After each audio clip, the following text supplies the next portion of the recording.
مملکت پاکستان ایک خدا داد مملکت ہے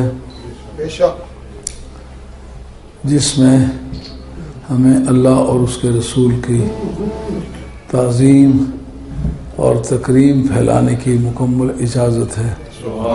پوری روئے زمین پر کوئی دوسرا ایسا ملک نہیں ہے جو اسلام کے نام پر بنا ہو۔ سعودی عربیہ مسلمانوں کا ایک بڑا نامی گرامی ملک ہے، مگر وہ ایک قبیلے کے نام پر بنا ہے۔ سعودیہ ایک قبیلے کا نام ہے، اسلام کا نام نہیں۔ اور اس میں قانون بھی اس طرح کا ہے کہ سیدھی دہشت گردی ہے، اسلامی قانون نہیں ہے۔ جب میں مدینہ طیبہ میں قیام پذیر تھا تو وہاں ایک اطلاع موصول ہوئی کہ ایک آدمی نے جدے کسی پولیس اسٹیشن پہ جا کے اطلاع کی کہ سڑک پر ایک گندم کی بوری پڑی ہوئی ہے، پولیس والے جا کے اسے اٹھا لے۔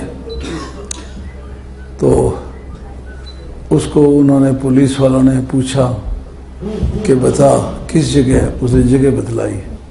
کہا تمہیں کس طرح پتہ چلا ہے کہ یہ گندم کی بوری ہے؟ اس نے کہا میں نے پاؤں کی ٹھوکر مار کے دیکھا کہ اس کے اندر کیا ہے، تو دانے باہر گرے تو میں اس سے سمجھ گیا کہ اندر گندم ہے۔ ان کا کس پاؤں سے ٹھوکر ماری تھی؟ اس نے کہا اس پاؤں سے ماری تھی۔ انہوں نے پاؤں آگے کرو، پاؤں اس کا آگے بڑھا کے اس کو کاٹ دیا۔ یہ شرعی طور پر قطعاً حرام ہے، اس طرح کسی شخص کو چوری کی سزا نہیں دی جا سکتی۔ چوری کی پہلے تو تعریف ہے کہ مقام محروز میں سے اٹھائے، یعنی ایسا مقام جس کو مالک نے اپنے طور پر محفوظ جگہ قرار دیا ہوا ہو، حویلی ہے اس کے اندر ہے، کمرہ اس کے اندر ہے، کوئی اس کا باڑہ ہے اس کے اندر ہے، کوئی محفوظ مقام ہے، اس جگہ سے اٹھا کے جب تک لے جائے نہیں اس وقت تک چوری صادق نہیں آتی۔ سڑک جو ہے وہ مقام محروز نہیں ہے، پھر وہ اٹھا کے کہیں نہیں لے گیا، اس نے دیانتداری سے آ کر کے رپورٹ کی۔ اس کا حکم لقطے کا ہے، لقطے کا بھی حکم اس وقت ہے جب اس کو اٹھا کے لے جائے اور وہ اعلان کرے کہ جس کا ہے وہ پہچان کے لے جائے۔ وہ اسے اٹھایا ہی نہیں، اس لیے کسی بھی سزا کا وہ مستحق نہیں۔ تو سعودی عرب جو ہے وہ ایک قبیلے کے نام پر بنایا گیا، اسلام کے نام پر نہیں بنایا گیا۔ اب اس میں جتنے قوانین بھی چلتے ہیں وہ ان کے اپنی مرضی کے چلتے ہیں، اسلام کے مطابق نہیں ہے۔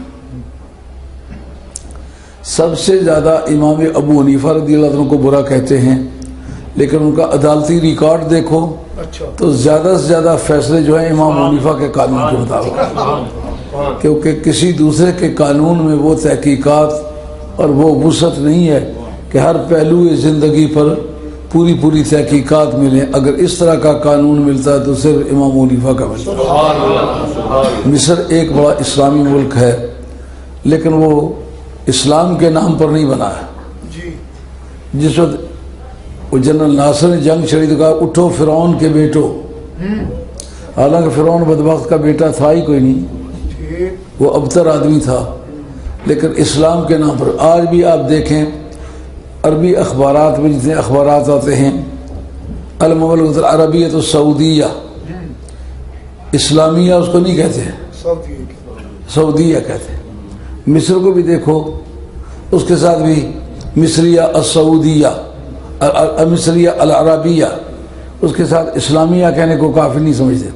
پاکستان ایک ایسا ملک ہے جس کے نام کے ساتھ صرف اسلامیہ استعمال ہوتا ہے، کسی چودھری کا، کسی راجے کا، کسی شاہ کا، کسی جاٹ کا، کسی گجر کا، کسی اور قبیلے کا نام نہیں آتا۔ تو اس نقطہ نگاہ سے پاکستان ایک ایسا ملک ہے جو خالصتاً اسلامی خطوط پر بنا ہے۔ مجھے بہت اچھی طرح یاد پڑتا ہے، اس وقت میں طالب علم تھا اور دلی فتح پوری میں پڑھتا تھا، جس مسلمان قوم کسی نام پر اکٹھی نہیں ہو سکی، اس وقت انہوں نے کہا پاکستان کا مطلب کیا؟ لا الہ الا اللہ محمد رسول اللہ صلی اللہ علیہ وسلم۔